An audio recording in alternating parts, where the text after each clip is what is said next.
Hello from me too. I'm Evangelos Katis. I'm the PhD candidate in the fourth RT4, section 4 in TALOS project. Minute. No.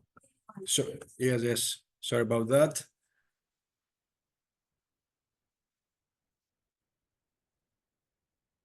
No. You're sharing right now. Yes, You have to minimize the you're sharing just the it's fine. No, it's not. Just a minute. To share the application. Yes, σωστά το έκανα. Okay.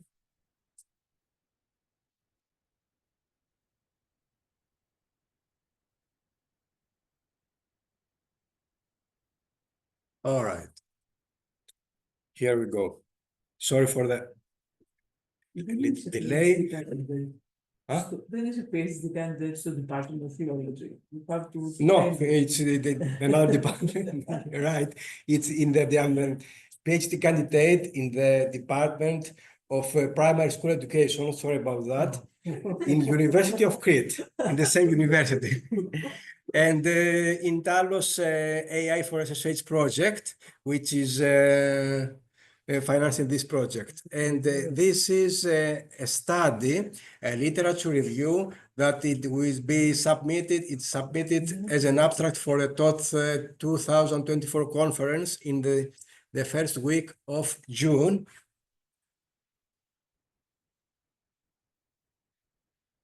Here is the overview of the presentation, the main sections of it.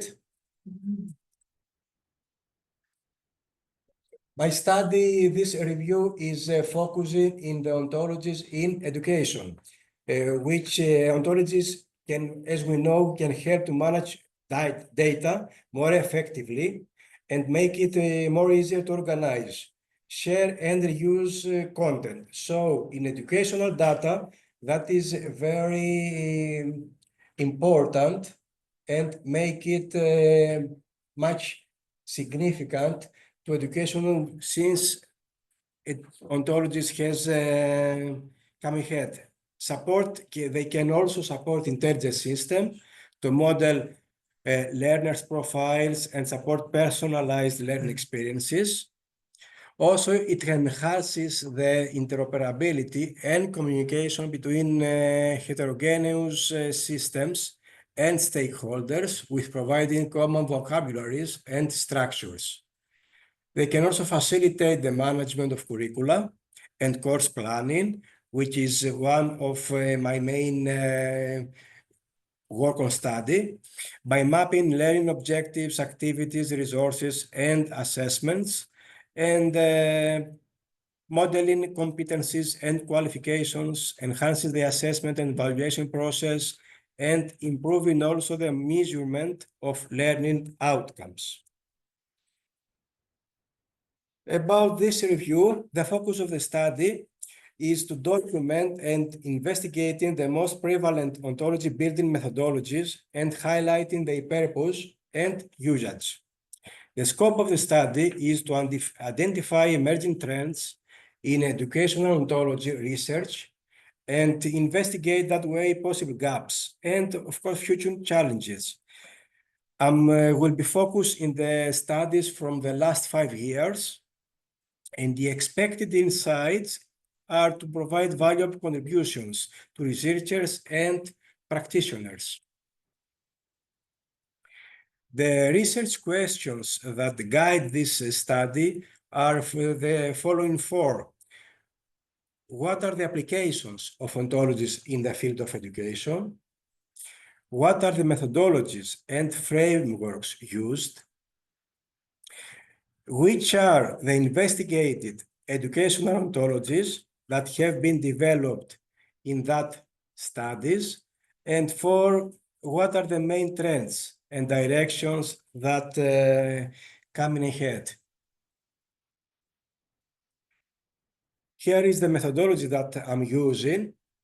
The framework is guided by the PRISMA 2020 framework, which is a well-known framework for systematic study selection, starting with a comprehensive search across major academic databases, which are IEEE Explore, ACM Digital Library, DPLB, and the Semantic Scholar. Firstly, I want to add that I was using also Google Scholar, but since it gives much more results, not all of them, the majority of them also are included in the major academic databases, and some of them are not officially reviewed.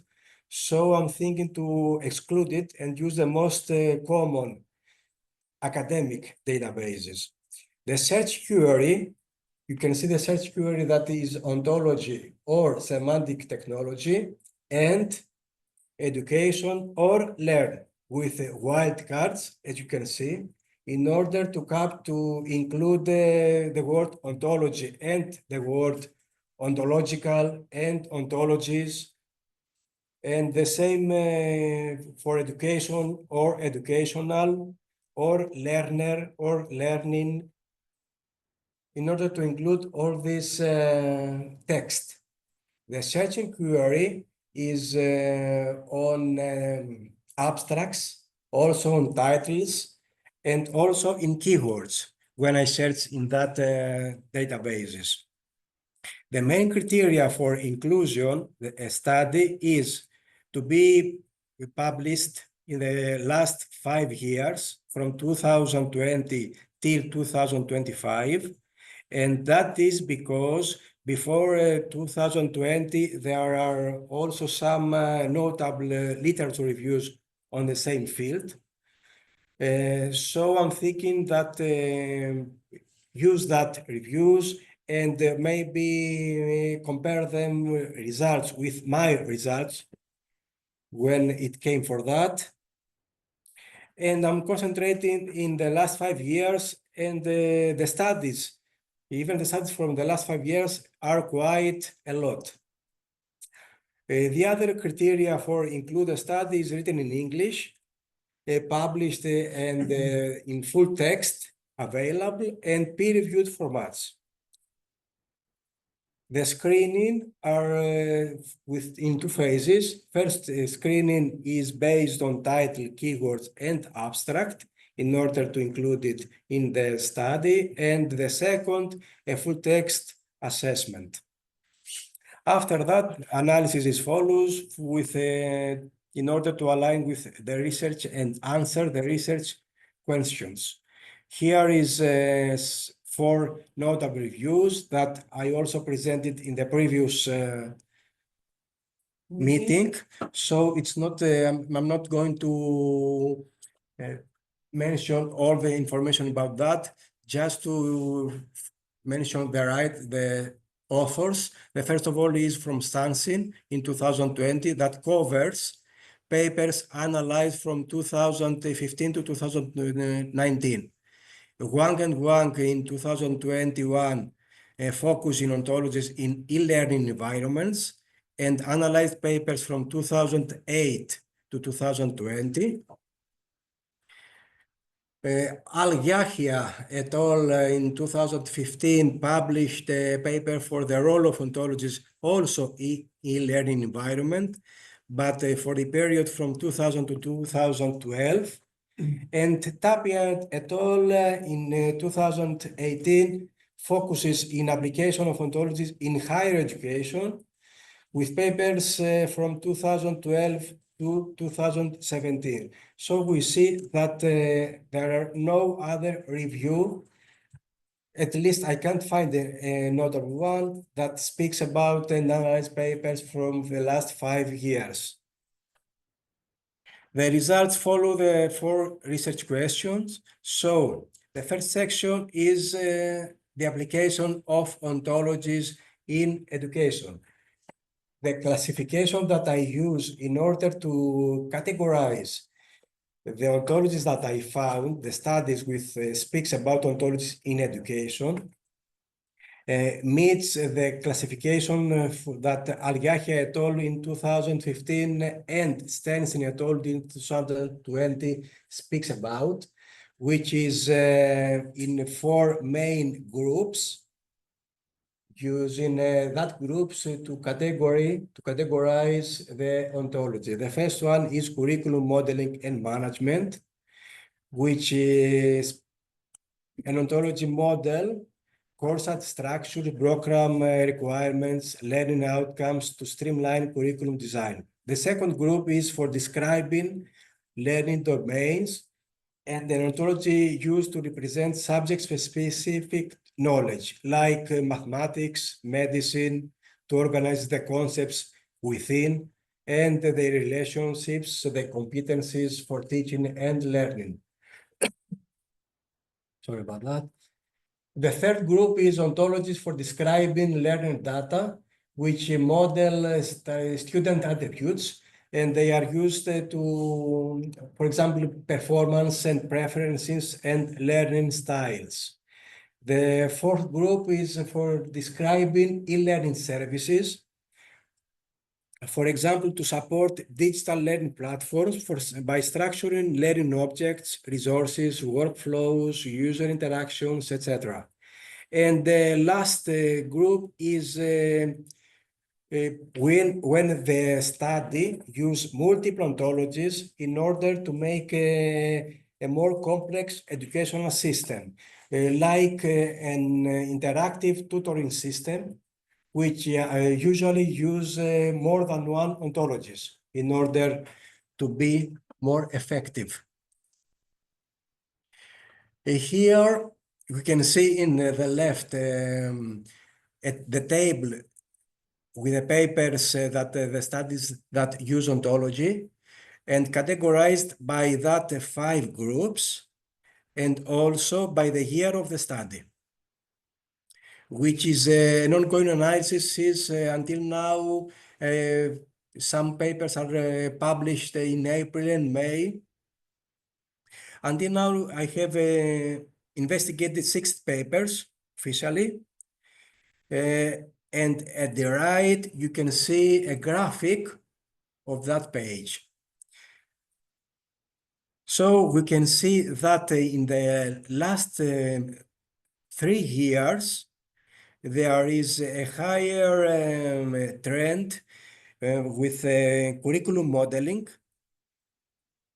In 2020, here, I don't know, in 2020, the first bar is about curriculum, the blue one. And in 2021, that trend is lower, and the e-learning services and multiple ontologies are getting higher. And that because in e-learning systems and smart educating systems used multiple ontologies in order to be more effective. For example, an intelligent tutor system used ontology for curriculum modeling. Also, they use ontology for describing the learning profile. Tutoring systems are not using only one ontologist, but integrating multiple ontologies in order to be useful for all. That's why the trend for with multiple ontologies and studies that use multiple ontologies are getting higher in that bar. It's a bar with lighter blue, the 5th one. Of course, in 2025, we are in May, so we are not, I don't find so many studies on that, 3 until now. And here we can see a pipe with a percentage without studies. But for the last 5 years, so we can see that we have 25% with for curriculum modeling and management, 18% with multiple ontologies, and also the ontologies for describing e-learning services are also in high demand, 27%. And the ontology for describing learning domains are in 13%.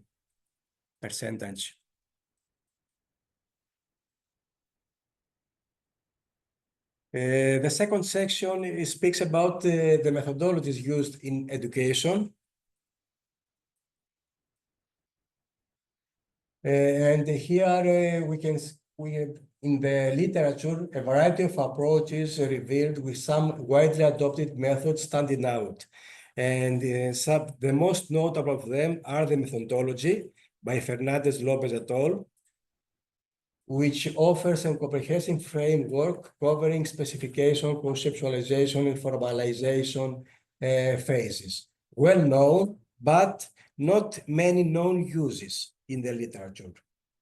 It's famous, but it's not used so much as the second one, which is also famous, Ontology Development 101 by Noe and McGuinness, but it remains very influential. It provides a simple but compact step-by-step path covering scope, class hierarchy, creation, property definition, and ontology validation. Also well known is the third one by Graninger and Fox methodology, which using a top-down approach and emphasizes incompetency question to define the scope and the formal actions. The official one by on-to-knowledge methodology focuses on knowledge management applications. Another one well-known ontology is Cactus, but I didn't see so many applications on that, at least at the studies of the last 5 years. Neon methodology is the most modern of that, and it's based on the reuse and re-engineering of knowledge resources and emphasizes in collaborative development of an ontology. Of course, some authors combine methodologies and introduce their own methodological framework in order to build their ontology in the particular study. Based on their approach, a common group for the methodologies in education is the domain application dependent methods, which used for building an ontology tailored to the specific educational application or the specific domain, such as on-to-knowledge and Cactus methodology. There are some other methodologies that are semi-dependent methods. They balance between the domain-specific customization with reuse of existing ontologies, such as the methodology proposed by Graninger and Foxes. The methodology, and the last is automatic or semi-automatic method, which are more data-driven methodologies. They used by extracting ontological structure from textual or semi-structured educational data. The last one, semi-automatic or automatic methods, are becoming more and more popular and research interesting because of the NLP and the LLM's era.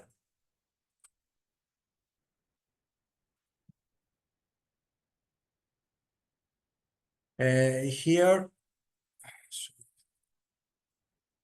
the investigated ontologies are classified in the following types regarding the subject of their conceptualization.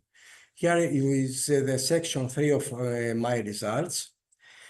And the categorization that I use is proposed by Gomez and Perez and Benjamins in their study in 1999, which they propose 8 different groups in order to classify an ontology. The first group is knowledge representation ontologies, for capturing the representation primitives used to formalize a knowledge. The second group is general or common ontologies, vocabulary related to things. The third one are the top level or upper level ontologies, which are general notions. The fourth are domain ontologies, more common vocabularies about the concepts within a domain. The fifth one are task ontologies, which are vocabularies used to solve problems associated with a particular task. The sixth are domain task ontologies, which are domain ontologies reused in a particular task, but not across domains. The seven group are method ontologies, which are specific a reasoning process for a particular task. And the last 8 group are application ontologies, which are modeling a particular application. And here we can see a table which the classification of the educational ontologies that investigated in the studies that I review. And we can see that in the domain ontologies, I have found there is 7 ontologies found in that group. Also 7 task ontologies. On the other hand, only 2 domain task ontologies have been found in the literature, and 3 application ontologies. But and at the right, you can see the percentage of the types.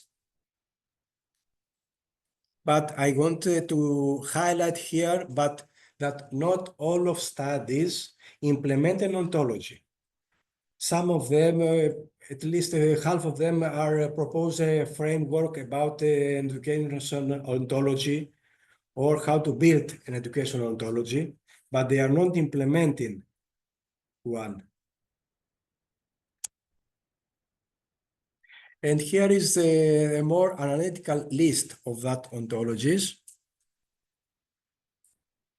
which in the left column, you can see the ontology name, the purpose of that ontology, and the type that we see before in the table. Here is the half table, the half list, and in the next,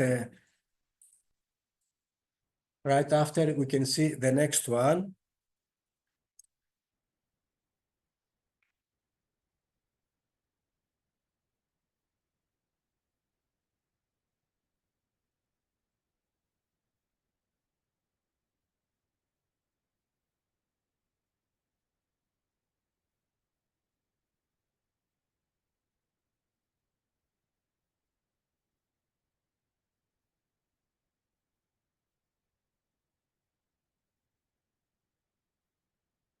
And that is, if you, and that is, here is the final section with the results, with some current trends and directions that can be found. The curriculum modeling and management continues to get much more attention. But on the other hand, e-learning, interest, and multiple ontologies, studies that use multiple ontologies are getting very influential. Interesting challenges and are the interoperability between diverse systems, also the reusability of existing ontologies, the assessment of learning outcomes, and the enhancement of learning competencies and alignment with the needs of the labor market. Of course, since we are now in high interest with AI technology and LLMs, there is increasing interest in the integration of emerging technologies such as AI, machine learning, and large language models into broader educational systems.